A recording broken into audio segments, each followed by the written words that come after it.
Hello guys, good morning. Good morning. Mag-bless daw siya. God bless.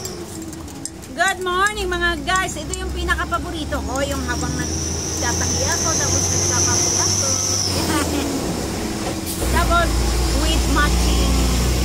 Alam niyo ba to guys kung anong tawag dito? Dito. Yan. Ito yung tinatawag na kasaba, puto, haripakot.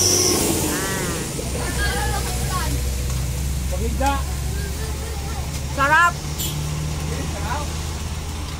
Ayan guys, habang nagtatahi ako, nagme-merienda ako. Tabi mo na yan dyan kasi tatahi ako. Ayan guys. Ay, wala. Baliktad. Okay na. Ayan guys, ito na yung mga tinatahi ko. At para sa mga nanay dyan na walang ginagawa, pwedeng i-part-time job to sa bahay. Pwede kayong magtahi, bumili lang kayo ng mga ukay-ukay at ito yung gagamitin nyo. Parang ganito lang din naman kasi yung ginagawa ko.